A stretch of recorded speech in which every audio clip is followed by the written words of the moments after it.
Bring back rock.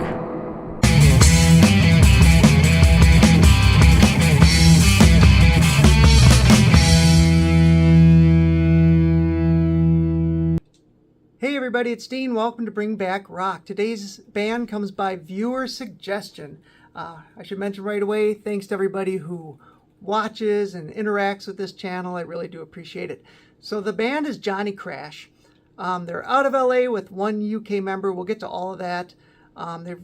There is another band out there I should mention called Johnny Crash or JC Crash out of Germany. They are not the same band. Similar style though, so if you like one, you may like the other. I remember reading an interview, I believe with the singer, Vicky, that said the fans always got this band, but the critics sometimes wrote them off as AC/DC clones, which I really don't get. I see the AC/DC influence, no doubt, but I don't really call them an AC/DC clone. Band I would probably most compare them to is Dirty Looks, which also has been called an AC/DC clone. On the first single, I thought he sounded like Jason McMaster from Dangerous Toys, just the vocals. Oddly enough, Jason now fronts Dirty Looks. Anyway, I'm going down a rabbit hole. They got AC/DC influence, good sleazy hard rock and roll. From back in the day, this is Johnny Crash. Before we talk about Johnny Crash, let's go all the way back to 1978, where two members of the band, Christopher Stewart and August Worshel, met in reform school and formed a band with future Faster Pussycat member Eric Stacy. The band was called Champagne and was actually fronted by the school principal. They said it was the only way they could get out and play. Now I'm torn on this. Not sure if it's cool or not. You know, was he a creepy older guy trying to relive his youth and hit on high school chicks? Or was he a cool teacher trying to connect with some students and give them a positive role model?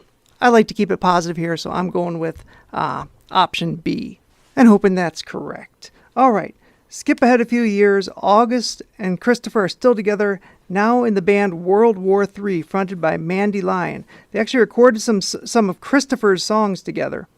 That was before manager Bill Aucoin, famous for managing Kiss and Billy Idol, etc., convinced Mandy to strike out on his own, and he took the name WWIII with him. After that, the boys were in a band with Danny Stagg and Johnny B. Frank, who eventually left to hook up with Lenny Wolf in Kingdome Come. On the other side of the pond in England, a 17-year-old Vicky Wright just caught a break after sending a demo to the new wave of British heavy metal band Tokyo Blade. After verifying it was him singing on the demo, they offered him a job taking over fronting the band and gave him 2 days to learn the set before embarking on a European tour. He stayed with the band for 2 years and 2 albums before things soured. That's when he headed to LA. The first band Vicky Wright saw when he got to LA at 19 years old in 1986 was Guns N' Roses. He really felt at home on the Sunset Strip scene. He was 19, it was 1986, he already had a couple albums under his belt, and he was just getting started. At one point, he returned back to England to visit some family. That's when he got a call from Tracy Guns, who contacted him about auditioning for LA Guns. Now, I've heard 3 versions of the story. All right, version number 1 of the LA Guns audition was that he auditioned but was rejected for having blonde hair. Version number 2 was that he auditioned for LA Guns, but was their second choice after Phil Lewis. Version number 3 came from an interview with Vicky and sounds the most plausible. Being in England, visiting relatives, he couldn't audition, and the next thing he heard, they had given the job to Phil Lewis. Now, regardless of what happened, when Chris Stewart was looking for a singer, Tracy Guns suggested Vicky Wright and put them in contact, and the rest is history. They gigged for a few months before securing a deal with Epic Records. They went through some band changes and ended up with Vicky James Wright on vocals, Christopher Stewart on guitar, August Worshel on lead guitar, Punky Stephen Adamo on drums. He was formerly of the band Rock City Angels, who were awesome, and Andy Rogers on bass. Although he joined right after the recording of the debut album, Terry Nails actually took bass duties for the recording. Now, Neighborhood Threat was released in 1990 and spawned the single and video Hey Kid. Now, we mentioned earlier that August and Christopher played with a couple members of Kingdome Come, Johnny B. Frank and Danny Stagg, and they actually did backing vocals on the album. Here's kind of where things go south. The label printed 60,000 copies of the album and never any more. So when the band started finding success, the album was never stocked in stores. For example, the band was getting airplay and touring with Bonham and doing well. Then they landed a huge tour, one of the biggest of the year, opening for Motley Crue and Tesla. They went over well, but kept hearing the same story from the fans, that they just couldn't find the album in the stores when they went to purchase it. And of course, there was no eBay or Amazon back in the day. Now, drugs had also started to damage the band and lineup changes happened. August was the first to go, and he was soon followed by Punky. The band recorded album number 2, Damnation Alley, with guitarist J.J. Bolt and Guns N' Roses and Cult drummer Matt Sorum. Another member of Guns N' Roses was also helping out, as Dizzy Reed was recording with the band as well. After recording the album, bassist Andy Rogers sadly passed away due to a drug overdose. He never even got to hear the final mix. Epic shelved the album, and it wasn't released until Sun City Records released it in 2008 as unfinished business. Sun City soon folded and the album quickly went out of print. There are versions out there. For example, in 2023, Loudworks released Neighborhood Threat with Unfinished Business / Damnation Alley as a bonus disc. I'm not 100% sure this is an official release, but if you look, you can find copies out there.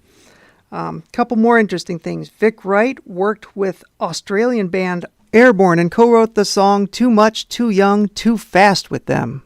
Also, now about the time the band broke up, Christopher Stewart and Vicky James Wright had a falling out. It's kind of a two wrongs don't make a right situation.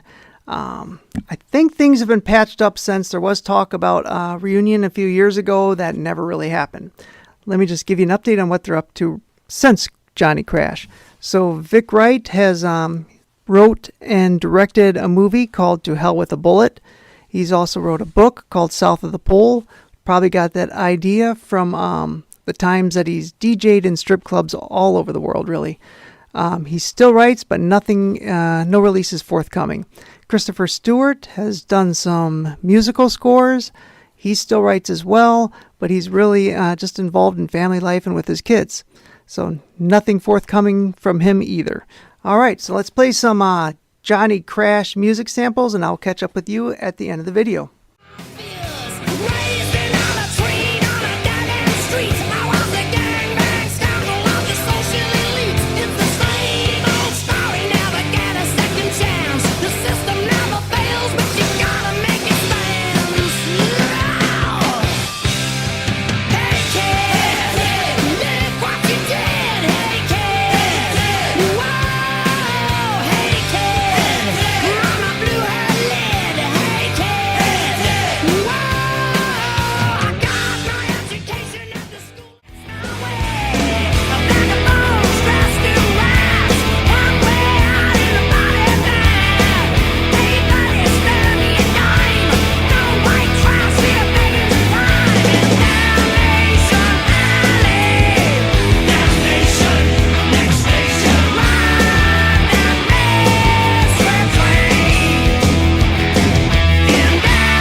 right, so that is a little bit about Johnny Crash. Where can you find him? Well, you can find him on eBay. You'll have to pay between $20 and $30 for the CD.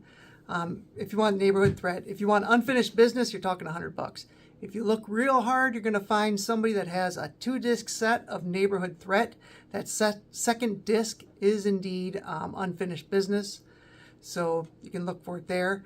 Not on the streaming services. If you look on the streaming services, you're going to find that other band called Johnny Crash or JC Crash.